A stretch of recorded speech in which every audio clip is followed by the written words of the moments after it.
सत्य समाचार तटस्थ समाचार समाज बदल्ने हाम्रो अभियान। नमस्कार, यो हो टाइम समाचार। म वीरेन्द्र मन्सुर गरौ। रक्षाबन्धन सम्बन्धी प्रसङ्गबाट तराई मधेस सहित मिथिलाञ्चलमा रक्षाबन्धन पर्व मनाइएको छ। श्रावण शुक्ल पूर्णिमा अर्थात् जनै पूर्णिमाको ऋषि तर्पणी पनि हो। आजको दिन तागाधारीले जनै लगाउने र रक्षासूत्र डोरो बाँध्ने गरिन्छ। सरकारले यस अवसरमा देशभर सार्वजनिक बिदा दिएको हो। वेद मन्त्रद्वारा अभिमन्त्रित यज्ञोपवित्र जनै र रक्षासूत्र आफूभन्दा ठुला व्यक्ति र आचार्यको हातबाट लगाउने चलन रहेको छ। सकेसम्म आजको दिन सूर्योदयभन्दा अगाडि उठेर स्नान गर्ने चलन रहेको छ।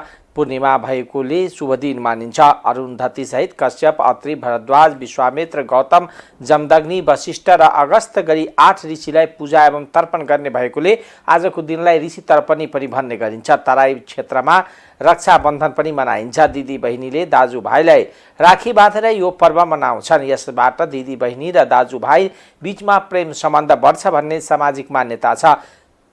विभिन्न गेडागुडी भिजाएर क्वाटी खाने चलन पनि रहेको छ। क्वाटी बनाई खानेले शरीरमा रोग नलाग्ने, पेट सफा हुने र वर्षायामभर खेतीपातीको काम गर्दा शरीरमा लागेको चिसो निकाली भित्रदेखि नै तापको सञ्चार गर्छ भन्ने धार्मिक विश्वास छ। जनै पूर्णिमा एवं रक्षाबन्धन पर्वको अवसरमा पशुपतिनाथ लगायत देशभरका मठ मन्दिरमा नव यज्ञोपवित्र फेर्ने एवं डोरो बाँध्ने भक्तजनको घुइँचो लागेको छ। यस पर्वका अवसरमा तागाधारीले नजिकको नदी, खोला, पोखरी, ताल, तलाउ गई विधिपूर्वक स्नान गरेर यज्ञोपवित्र धारण गरी डोरो बाँध्ने गर्छन्। अन्यले भने डोरो बाँधेर यो पर्व मनाउने गरेका छन्। बागमती नदीको तीरमा रहेको पशुपतिनाथ, गोकर्णेश्वर, बराहकर्णेश्वर, कुम्भेश्वर लगायतका मन्दिरमा बिहानैदेखि भक्तजनको घुइँचो लागेको थियो। यसैगरी बसन्तपुर दरबार क्षेत्रको अशोक विनायक मन्दिर क्षेत्र, नागेश्वर, डोलेश्वर, बसन्तपुर, सानो पशुपतिनाथको नामले चिनिने मखर महादेव लगायतका पनि बिहानैदेखि भक्तजनको भिड घुइँचो लागेको छ। यी स्थलमा ब्राह्मण एवं पुरोहित डोरी बाँध्ने र नयाँ जनै फेर्ने गरेको देखिन्छ। कतिले घरमै विधि पूर्वक स्नान गरेर यज्ञोपवित्र डोरो बाँधेर पर्व मनाउँछन्। पर्वका अवसरमा पशुपतिनाथ मन्दिरमा बिहान 3 बजेदेखि नै भक्तजनको घुइँचो लागेको पशुपति क्षेत्र विकासको संस्कृति महाशाखाका प्रमुख गौरीशङ्कर पराजुलीले जानकारी दिनुभयो। शरद पूर्णिमा पनि भन्छौँ। हाम्रो हिन्दू धार्मिक परम्परामा पुरातन संस्कृतिले समेट्दै ल्याएको यो रक्षासूत्र, यो चाहिँ यज्ञोपवीत जनैलाई हामी यज्ञबाट पवित्र भएको यज्ञोपवीत, यसलाई हामीले रुद्राभिषेक गरेर यसमा चाहिँ 3वटा शिखा, एकातिर एउटा गाँठो बनाइएको छ, शिखा बनाइएको छ र अर्कोतिर फेरि 3वटा शिखा बनाइएको छ। यसमा 3वटा डोराहरूले चाहिँ नि हाम्रा प्रकृति र पुरुषको नेतृत्व गरिरहेको हुन्छ। हजुरले हेर्नुभयो भने एकापट्टिको यो 3वटा ब्रह्मेण प्रथमः, शिवेन द्वितीयः, विष्णुनाम तृतीयाम, ब्रह्मा, विष्णु र महेश्वरको प्रतीक भएको यो 3वटा शिखा बनाइयो र उहाँहरूको शक्ति स्वरूप यो पुरुषत्वमा रहेको प्रकृति स्वरूप, यसमा चाहिँ शिवजीको पार्वती स्वरूप, लक्ष्मी स्वरूप विष्णुको र ब्रह्माको सरस्वती गरेर अर्को फेरि 3वटा शिखाहरू बनाइयो। यो 3 र 3 मिलाएर पशुपति क्षेत्रका विभिन्न स्थानमा बसेका ब्राह्मणसँग नव यज्ञोपवित्र धारण गर्न र डोरी बाँध्ने भक्तजनको लामो लागेको थियो। पशुपति क्षेत्रका गुहेश्वरी, चन्द्र विनायक नामले चिनिने चावहिल, गणेश लगायतका ठुला साना मन्दिरमा पनि डोरी बाँध्ने र नयाँ जनै फेर्ने भक्तजनको घुइँचो लागेको थियो। यस अवसरमा राजधानी र देशका अन्य ठुला साना मन्दिरमा पनि भक्तजनको घुइँचो लागेको थियो। सर्लाहीका 4 स्थानीय तहले आर्थिक वर्ष 80-81 को बजेट अझ सार्वजनिक गर्न सकेका छैनन्। जिल्लाका 20 स्थानीय तहमध्ये हरिपुरवा र हरिवन नगरपालिका तथा चन्द्रनगर, बसवरिया गाउँपालिकाले बजेट ल्याउन नसकेका हुन्। ती स्थानीय तहमा जनप्रतिनिधि बीचको आपसी द्वन्द्वका कारण नयाँ बजेट आउन नसकेको जनाइएको छ। स्थानीय सरकार सञ्चालन ऐन 2074 अनुसार पालिकाले हरेक वर्ष असार 10 गते भित्र आर्थिक वर्षको राजस्व र व्ययको अनुमान गाउँ वा नगरसभामा पेश गर्नुपर्ने व्यवस्था गरिएको छ। हरिपुरवा नगरपालिकामा तालाबन्दी रहेका कारण बजेट ल्याउन नसकिएको नगर प्रमुख विनोद शाहले जानकारी दिनुभयो। चन्द्रनगर र बसवरिया गाउँपालिकामा बहुमत कार्यपालिका सदस्य आन्दोलनमा रहेका कारण बजेट आउन नसकेको हो भने हरिवन नगरपालिकामा पनि आपसी सहमति जुट्न नसक्दा नयाँ बजेट सार्वजनिक नभएको बताइएको छ। जिल्लाका बाँकी अन्य नगरपालिका र गाउँपालिकाले चालु आर्थिक वर्षको बजेट ल्याइसकेका छन्। टिकापुर बजार क्षेत्रको करिब 600 कट्ठा सरकारी जग्गा नकली कागज बनाएर नेता कार्यकर्ता र तिनका आफन्तले मिलोमत्योमा हत्याएको फेला परेको छ। सबैजसो दलमा आबद्ध टिकापुर विकास समितिका पदाधिकारीको यो करतुत ललिता निवास प्रकरण बिसाउने खालको छ। कैलालीको टिकापुर बजार क्षेत्र वरिपरिका झन्डै 30 बिघा 600 कट्ठा सरकारी जग्गा टिकापुर विकास समितिका पदाधिकारी भनिने राजनीतिक कार्यकर्ताले नेता आफन्त र दलका कार्यकर्तालाई वितरण गरेको भेटिएको छ। पञ्चायत कालमा टिकापुर क्षेत्रको विकास गर्ने उद्देश्यले स्थापित टिकापुर विकास समितिका पदाधिकारीले बहुदलीय शासन प्रणाली स्थापना भए यता जग्गा वितरणमा मन परी गरेको भेटिएको छ। लामो समय लगाएर अख्तियार दुरुपयोग अनुसन्धान आयोगले गरेको अनुसन्धानले यो तथ्य देखिएको हो। यद्यपि अख्तियारले प्रतिवेदन सार्वजनिक गर्न नसकेकोले यसको विस्तृत विवरण बाहिर आउन बाँकी नै छ। अख्तियारको सुदूरपश्चिम कार्यालय स्रोतका अनुसार हालसम्म करिब 600 जनासँग बयान लिएर प्रमाण जुटाउने काम भइरहेको छ। अख्तियारका एकजना अधिकारीका भनाइमा सम्भवतः अहिलेसम्मको सबैभन्दा ठूलो जग्गा हिनामिनाको यो घटना ललिता निवास प्रकरण भन्दा गम्भीर छ। जनै पूर्णिमामा एवं रक्षा बन्धनको अवसरमा देशभरका शक्तिपीठ र घर घरमा ब्राह्मण पुरोहितद्वारा मन्त्रिएको यज्ञ पवित्र र दिदी बहिनीहरूले राखी बाँधी दिने प्रचलन छ। प्रत्येक वर्ष श्रावण शुक्ल पूर्णिमाका दिन मनाइने रक्षाबन्धन ऋषि तर्पणी पर्व देशभरका नवयज्ञोपवीत एवं रक्षाबन्धन धारण गरेर मनाइएको छ। पूर्णिमाका दिन बिहानैदेखि वैदिक सत्य सनातन धर्मावलम्बीले नदी तलाउ पोखरीमा गई स्नान गरेर गुरु पुरोहितबाट रक्षासूत्र बाँध्छन्। सो अवसरमा काठमाडौँमा पशुपतिनाथ लगायतका देवालय र ललितपुरको कुम्भेश्वर लगायतका मन्दिरमा भक्तजनको भिड रहेको छ। तागाधारीले गुरु पुरोहितको विधिपूर्वक मन्त्राएको यज्ञोपवित्र डोरो रक्षासूत्र धारण गरेमा नकारात्मक तत्त्वबाट सुरक्षा प्राप्त हुने धार्मिक विश्वास छ। सत्ययुगमा दानवद्वारा लखेटिएका देवगणलाई गुरु बृहस्पतिले रक्षा विधान अनुसार गरी जेले गर्दा अत्यन्त बलशाली दानवराज बाली बाँधिए। त्यसैले म प तिमीलाई बाँध्छु, यसले तिमी सुरक्षित बन, विचलित नहो भनी डोरो बाँधेर जोगाएको थिए भन्ने पौराणिक मान्यताको आधारमा चलेको रक्षाबन्धनको परम्परा हालसम्म पनि प्रचलित छ।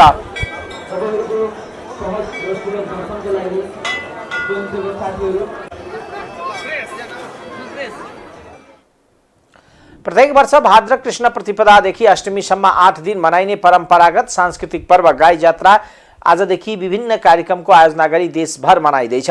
सो अवसरमा बिहानैदेखि काठमाडौँको बसन्तपुर क्षेत्रमा पनि गाई जात्रा निकालिएको छ। एक वर्षभित्र दिवाङ्गत भएका आफन्तको सम्झनामा आजका दिन गाई वा मानिसलाई गाईको रूपमा सिंगारी आफ्नो क्षेत्रमा परिक्रमा गराउने र उनीहरूलाई श्रद्धालुद्वारा दूध फलफुल रोटी चिउरा दहीका साथै अन्य र द्रव्य दान गरिन्छ। बसन्तपुरमा गाई जात्राको अवसरमा एक वर्षभित्र दिवाङ्गत भएका आफन्तहरूको सम्झनामा गाई र उनीहरूको तस्बिर निकालेर मनाउने सुरु गरिएको। यसैगरी नगर परिक्रमा गर्नाले वर्षभरि मृत्यु भएका व्यक्ति गाईको पुच्छर समाई बैतरणी नदी पार हुन्छ भन्ने धार्मिक जनविश्वास रहेको छ। राजा प्रताप मल्लले पुत्र शोकले विह्वल भएकी आफ्नी महारानीलाई दुनियाँले यस्तै शोक बेहोर्नुपर्छ भन्ने देखाउन जनतालाई आफ्नो घरमा मरेको व्यक्तिको नाममा गाई जात्रा निकाली शहर परिक्रमा गराउनु भनी आज्ञा दिएको आधारमा यो पर्व सुरु भएको ऐतिहासिक कथन छ। यसबाट पनि रानीको मन शान्त हुन नसकेकोले विभिन्न प्रकारका प्रहसन तथा व्यङ्गात्मक कार्यक्रम समेत गराउने आदेश दिए अनुसार हास्य व्यङ्गको प्रचलन चलेको हो भन्ने जनश्रुति रहेको पाइन्छ। प्रताप मलको पालादेखि प्रचलनमा आएको गाई जात्रा हनुमान ढोका स्थित राजप्रसाद राजदरबार भएर जानुपर्ने प्रथा अहिलेसम्म पनि जारी छ। देशका विभिन्न शहरमा गाई जात्रा मनाइने भए पनि उपत्यकामा यसको विशेष रौनकता देखिने गर्छ। अर्थमन्त्री डाक्टर प्रकाश शरण महतले 12 कक्षाको अध्ययन सक्ने बित्तिकै विदेश जानुपर्छ भन्ने मानसिकता परिवर्तन गर्न आवश्यक रहेको बताउनु भएको छ। बिहीबार काठमाडौँमा भएको एक कार्यक्रममा बोल्दै अर्थमन्त्री महतले यस्तो बताउनु भएको हो। उहाँले राष्ट्रिय रूपमा सबैको मानसिकता बाहिर जानै पर्छ भन्ने भएको भन्दै विद्यार्थी र युवाहरूको मानसिकता परिवर्तन गर्न आवश्यक रहेको बताउनु भयो। अर्थमन्त्री महतले नेपालमा नै धेरै अवसरहरू भएको भन्दै 50 देखि 100% छात्रवृत्ति बिनाको विदेशमा अध्ययन का लागि जानु नहुने बताउनुभयो। उहाँले नेपालबाट जाने विद्यार्थीहरू राम्रो विश्वविद्यालयमा नगएको भन्दै उनीहरूको अध्ययन पूरा गर्न नसक्ने राम्रो अवसर समेत पाउन नसकेको बताउनुभयो। अर्थमन्त्री महतले नेपालमा इन्जिनियरिङ पढ्नेहरू अन्तर्राष्ट्रिय राम्रो क्याम्पसहरूमा छात्रवृत्ति पास गरेर जान सक्ने क्षमता भए पनि कक्षा 12बाट नै 40,000 विद्यार्थी बाहिर जाने गरेको बताउनुभयो। उहाँले नेपालमा टेक्नोलोजी क्षेत्रमा ठूलो अवसर भएको बताउनुभयो। उहाँले पछिल्लो समय ठूलो संख्यामा युवाहरू आइटीमा लागे पनि करको दायरामा भने नआएको बताउनुभयो। घट्यो केही अपवाद बाहेक, त्यस अर्थमा चाहिँ हामी पनि त्यो चपेटामा पर्यौँ। हाम्रा पनि कतिपय चाहिँ नीतिगत निर्णयहरू अलिकति परिपक्व किसिमबाट नगर्दाखेरि पनि बेला बखत त्यसले पनि समस्याहरू चाहिँ अवश्य पनि आएको छ। तथापि मलाई लाग्छ हाम्रो चाहिँ प्रशस्त सम्भावना छ र यो सम्भावनालाई मध्यनजर राखेर अब एउटा पोजिटिभ डिस्कोर्स, नेसनल डिस्कोर्स हामीले सुरु गर्नुपर्छ। हामी यदि नेगेटिभ यो देशमा बस्नु नै बेकार, यहाँ केही अर्थै छैन, कुनै सम्भावनै छैन भन्ने कुरा सामाजिक सञ्जालदेखि हरेक पार्टीको नेतृत्वदेखि चाहिँ आम मान्छेहरू, नागरिक समाजको नेतृत्व सबैले त्यही भन्न थालेपछि के हुन्छ भनेदेखि कन्फिडेन्स घट्छ। सबैले त्यही भनिरहेछ, लगानी गर्नेले पनि लगानी गर्न हिम्मत गर्दैन, देशमै बसेर केही गरौँ भन्नेले पनि त्यो कन्फिडेन्स लुज गर्छ। त्यसकारण मलाई लाग्छ हामीले एउटा पोजिटिभ डिस्कोर्स, नेसनल डिस्कोर्स सुरु गर्नुपर्छ। त्यो भनेको we should be optimistic. There are tremendous possibility for growth and employment generation. There is tremendous amount of international goodwill. त्यो पनि छ, त्यसलाई कसरी हार्नेस गर्ने र त्यस्तै गरेर हाम्रो चाहिँ डायस्पोरा हामी चिन्ता गरिरहेछौँ। थुप्रो चाहिँ मान्छेहरू चाहिँ बाहिर जान थाले। अहिले यहाँका उत्पादकहरूले स्वागत गरिरहेछ। People are coming back from Israel, Middle East, Korea, new technology use गरिरहेछ, उत्पादन गरिरहेछ कि यसले एउटा लेभलको हामीले प्रोटेक्सन पायौँ। We have to do it कि हामी चाहिँ यो खाद्य उसमा चाहिँ आएको छ। त्यो अमेरिकाको, त्यो भारतको, चाइनाको अथवा जापानको तमाम लगानीहरू हाम्रो प्रयासभन्दा पनि ती देशहरूकै आर्थिक कूटनीतिको कारणले हामीले प्राप्त गरिरहेका छौँ। हाम्रो प्रयास कमजोर छ, तसर्थ हामीले आफ्ना प्रयासहरूलाई बढाउनु पर्ने आवश्यकता छ र हाम्रा लगानी ल्याउँदा पनि हामीलाई चुनौतीहरू छन्। मैले सुरुमै भने हामी एउटा यस्तो रणनीतिक भूगोलमा छौँ, ठाउँमा छौँ, त्यसको प्रभाव एक देशबाट आएको लगानी अर्को देश सशङ्कित हुन्छ, अर्को देशबाट आएको अर्को देश सशङ्कित हुन्छ। यसको कारण हाम्रो अर्थ कूटनीति, आर्थिक कूटनीति कमजोर हुनुको कारण हो। हामीले त्यो कुरा बुझाउन सकिरहेका छैनौँ। त्यसले गर्दाखेरि त्यही लगानी नै हाम्रो लागि एउटा समस्याको रूपमा पनि यहाँ देखिने अवस्था रहन्छ। यद्यपि अहिले हाइड्रो पावर लगायतका क्षेत्रहरूमा, केही सडक पूर्वाधारहरूमा सबैसँगको सम्बन्धलाई विस्तार गर्न सक्छौँ, त्यो महत्त्वपूर्ण कुरा हो। देखि नेपाललाई सबै नेपालका सबै मित्रहरू हुनुहुन्छ। अमेरिका हाम्रो देशको एउटा ठुलो मित्र हो। 2007 सालको परिवर्तनपछि नेपालको एजुकेसनमा अमेरिकाको भूमिका निर्णायक थियो। नेपालको एजुकेसन सिस्टम नै उसले इस्टाब्लिस गर्यो। उसको सपोर्ट चाहिँ मैले देख्छु। मलेरिया इराडिकेसन एउटा अर्को ठुलो सपोर्ट थियो, जसले हाम्रो पहाडका मान्छे मधेस झर्न सक्दैनथे, त्यो सम्भव भयो। हामीलाई सबैले सपोर्ट गरिरहनु भएको छ। युएनमा हामीले सपोर्ट पाइरहेका छौँ एज ए इन्डिपेन्डेन्ट कन्ट्री। नेपालका दुई छिमेकी पनि हामी चेन्ज गर्न सक्दैनौँ। छिमेकीहरू हामी बदल्न सक्दैनौँ, हामी कसरी म्यानेज गर्ने भन्ने मात्रै। त्यस कारणले हामी सबैलाई लिएर जान चाहन्छौँ। हामी सबैको सहयोग र हामीलाई सबैले माया गरिदिउन् एज ए स्मल कन्ट्री भन्ने चाहन्छौँ। हामीलाई सबैको माया सहयोग चाहिन्छ। अब अरू ठुला झगडा गर्दा हामी त्यसमा पसेर चाहिँ हामी पऱ्यौँ भने हामी त खतम मिचिन्छौँ। एउटा हाम्रो नेपाली उखान छ, साँडेको जुधाइ बाछाको मिचाइ। दुईटा ठुला साँडे जुत्दाखेरिमा हामी त खतम हुन्छौँ। यो यता लाग्यो त्यो त्यता लाग्यो भनेपछि हामी कतै लाग्दैन। हामी नेपाली भएर नेपाललाई विकास गर्न चाहन्छौँ, यो चाहिँ हाम्रो एउटा बटम लाइन हो। अब दोस्रो चाहिँ अहिले हाम्रो चाहिँ फेस गरिरहेका अहिले पछिल्ला समस्याहरू के छन् भन्दा, पछिल्ला समस्याहरू जस्तो ऋण बढ्यो भन्ने छ। हाम्रो विदेशी ऋणभन्दा पनि पछिल्ला दिनहरूमा आन्तरिक ऋण बढिरहेछ, जो अरू कतिपय देशको भन्दा हाम्रो फरक समस्या छ। म हेरिरहेको छु 5-7 वर्षको अन्तरालमै हाम्रो अहिले 10 खरब प्लस चाहिँ हाम्रो आन्तरिक ऋण पुग्यो। बाह्य ऋण र आन्तरिक ऋण हाम्रो बराबरी जस्तो छ अहिले। र जुन आन्तरिक ऋणको ट्रेन्ड छ, त्यो ट्रेन्ड चाहिँ यस्तो फास्ट छ कि अब यो आउँदा वर्षहरूमा हेर्दाखेरिमा पनि बाह्य ऋणलाई चाहिँ सजिलै यसले उछिन्छ। यही वर्ष पनि डोमेस्टिक बोरिङ 240 अरब कति छुट्याएको छौँ हामीले लिने भनेर, त्यो सबै 100% लिने स्थिति छ अहिलेको इकोनोमिक स्थिति हेर्दा। रेभेन्यू उठिरहेको छैन, सबै बोरिङ चाहिँ हामी गर्ने स्थिति छ। त्यसैले हामीलाई एउटा चुनौती के छ भने डोमेस्टिक बोरिङ महँगो पनि छ। फेरि हामीले 10% एभरेज ब्याजमा लिइरहेछौँ, विच इज भेरी हाई। त्यस कारणले यो चिजलाई कसरी हामी सम्बोधन गर्न सक्छौँ, यो वर्ष मैले के देख्छु भने this running fiscal year is very tough, very hard.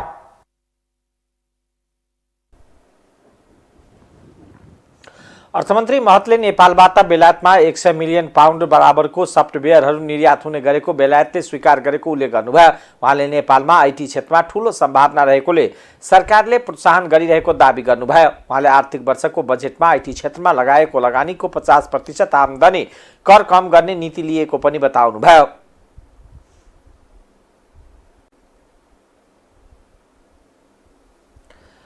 स्वास्थ्य मन्त्री मोहन बहादुर बस्नेतले 1 महिनाभित्र कामकाज फिर्ताको विषय टुङ्गिने बताउनु भएको छ। बिहिबार नेपालगञ्जको भेरी अस्पतालको निरीक्षण गर्ने क्रममा अस्पताल विकास समितिले आयोजना गरेको कार्यक्रमलाई सम्बोधन गर्दै उहाँले पहुँच र भनसुनको भरमा मन्त्रालय र आफू अनुकूलको ठाउँमा वर्षौंदेखि काजमा बस्नेहरू अब 1 महिनाभित्रै आफ्नो दरबन्दीमा जाने दावी गर्नुभयो। उहाँले कतै चाहिएको भन्दै धेरै स्वास्थ्यकर्मी हुने र कतै स्वास्थ्यकर्मीको अनुहारै नदेखिने स्थिति आएपछि कामकाज फिर्ताको कामलाई प्रभावकारी रूपमा कार्यान्वयन गर्न लागि पनि प्रश्न पार्नुभयो। काज फिर्ता हुन थालेपछि चिकित्सकको अनुहार नै नदेखिएका विकटका ठाउँबाट जनताले चिकित्सकीय सेवा पाउन थालेको समेत स्मरण गराउनुभयो। नैसर्गिक अधिकार हो भनेको छ, तर व्यवहारमा त्यस्तो राज्यले व्यवस्था गर्न सकिरहेको अवस्था छैन। त्यसैले भएका आधारभूत स्वास्थ्य सेवाहरूलाई सुधार गर्दै गरिब विपन्न दुर्गम बस्तीमा बसेका मान्छेहरूलाई आधारभूत स्वास्थ्य सेवा उपलब्ध गराउने कुरामा स्वास्थ्य कर्मीहरूको अनुहार पनि देख्न नपाइने ठाउँहरू पनि छन्। बस्तीमा बसेका गरिब विपन्नहरूले स्टाफहरू खान पनि पाएनन् भन्ने आक्रोश, अर्कोतिर भिआइपी र भिभिआइपीहरू सामान्य रोगको उपचारमा पनि विदेश गएर करोडौं रुपियाँ देशको ढुकुटी सिद्ध्याउने भन्ने आक्रोश। र म 22 वर्ष अगाडि यो मन्त्रालयमा हुँदा 33,000 कर्मचारी रहेको अवस्था अहिले म आउँदा 31,000 छ, 2,000 त घटेर। स्वास्थ्य सेवाको हिसाबले पालिकाहरूमा 700 भन्दा बढी अस्पताल पालिकामै प्राथमिक स्वास्थ्य केन्द्र, जिल्ला, प्रदेश, सङ्घ छँदैछ। र मैले सरसर्ती हेर्दा यहाँ 25,000 को कुरा आयो। त्यो 25,000 भन्दा बढी चाहिँ नर्सिङले चाहिने स्टाफहरू बसेर कुरा गर्यो। अब बजेट के गरी थप्ने? हामी अहोरात्र खट्यौँ र अब निकै चर्काचर्की पनि भयो सम्बन्धित निकायमा र सबैतिरको सहयोग प्राप्त भयो। हामीले 13 अरब चाँजो बजेट थप्न हामी सफल भयौँ। संविधानले नै स्वास्थ्यलाई मौलिक हकको रूपमा स्थापित गरिसकेकोले पैसा र पहुँच अभावका कारण कसैले पनि ज्यान गुमाउन नपरोस् भन्ने सवालमा मन्त्रालय स्पष्ट रहेको उहाँको भनाइ छ। अब आर्थिक समाचार।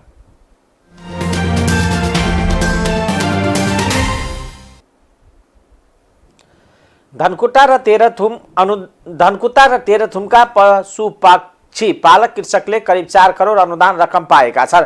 आर्थिक वर्ष 79-80 मा 2 जिल्लाका 158 वटा पशुपालन सम्बन्धी व्यक्तिगत फार्म समूह र सहकारीलाई उक्त अनुदान उपलब्ध गराइएको हो। सम्बद्ध कृषकहरूले धनकुटा स्थित भेटनरी अस्पताल तथा पशु सेवा विज्ञ कार्यालय मार्फत विभिन्न 7 शीर्षकमा कोशी प्रदेश सरकारको कार्यक्रमबाट 75% अनुदान रकम पाएका हुन्। कार्यालयको अधिकृत पुष्पराज दाहालका अनुसार 100 वटा दूधजन्य तथा पशुपक्षी पालक संस्था र 58 वटा बाख्रा फर्मलाई बोका अनुदान उपलब्ध गराएको थियो। दूधजन्य उत्पादन कार्यक्रम अन्तर्गत 10,30,135 बराबरको मोटर सहितको च्याप कटर 35 थान वितरण गरिएको थियो। त्यस्तै युवा लक्षित पशु विकास कार्यक्रम अन्तर्गत 25 वटा फर्मलाई 49,41,300 र सहकारी संस्था मार्फत पशुपालन कार्यक्रम अन्तर्गत एक संस्थालाई 3,46,539 अनुदान दिएको थियो। बाख्राको बृहत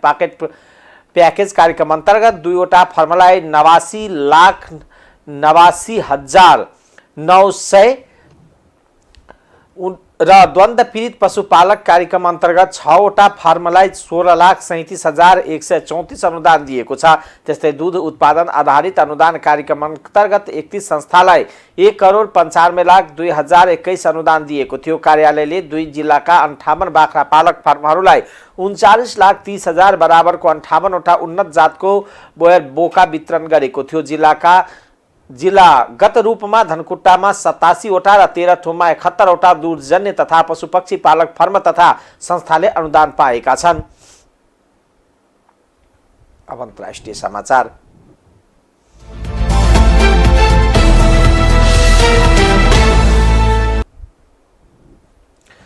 चीनले नयाँ नक्सामा आफ्नो सीमा राखेको भन्दै भारतले कडा आपत्ति जनाएको छ।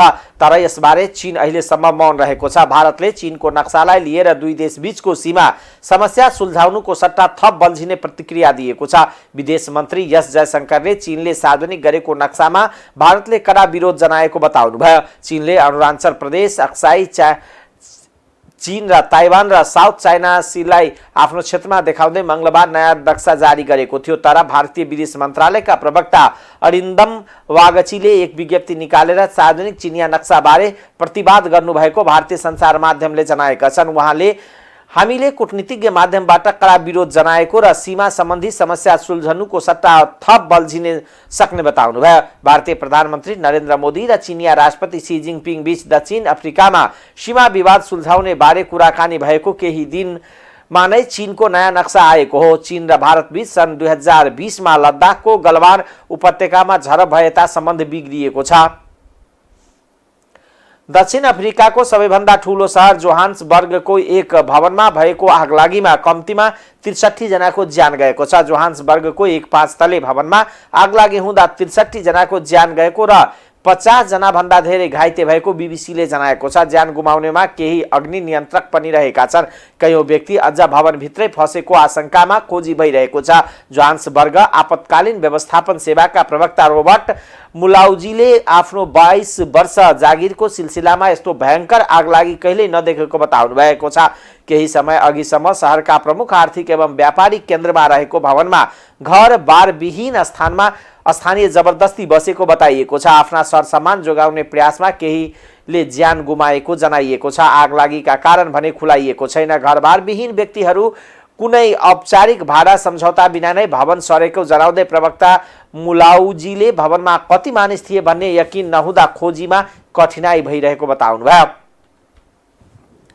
अब खेलकुद समाचार।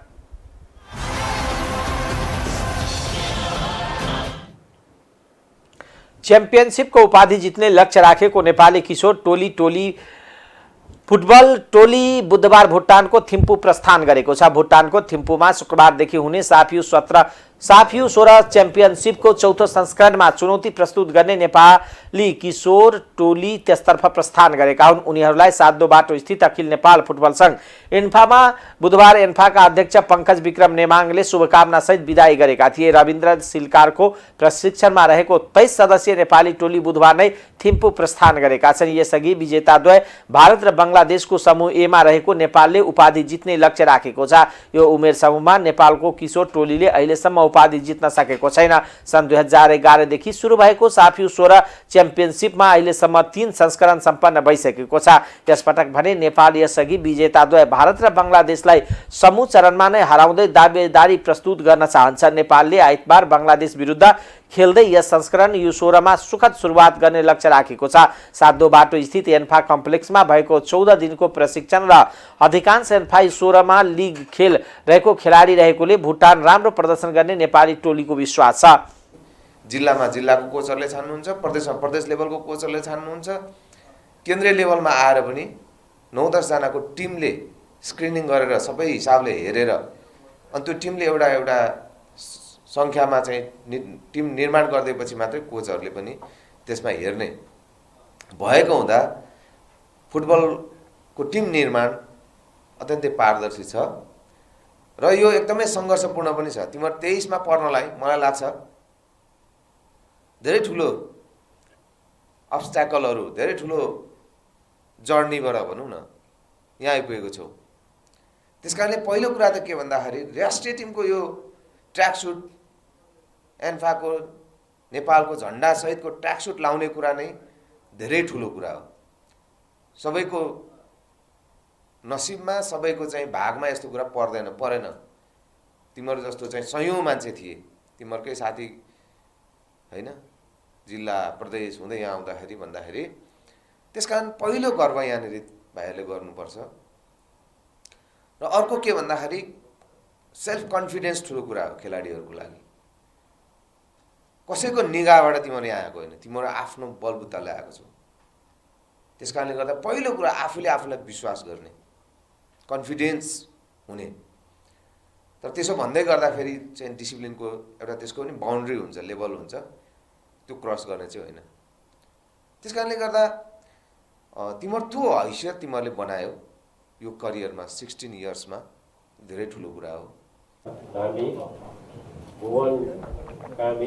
च्याम्पियनसिपमा सेप्टेम्बर 1 देखि 10 सम्म भुटानको राजधानी थिम्पूमा हुनेछ। 6 टोलीको सहभागी रहने प्रतियोगितामा समूह B मा आयोजक भुटान, मालदिप्स र पाकिस्तान छन्। भुटानले पछिल्लो समय युथ फुटबलमा राम्रो गरिरहेको छ, त्यसले यो समूहबाट पूर्व च्याम्पियन भुटान र पाकिस्तानले दावेदारी दिन सक्छ। टाइम समाचार अहिलेको लागि यति नै। हेर्दै गर्नुहोला टाइम्स टेलिभिजन। नमस्कार।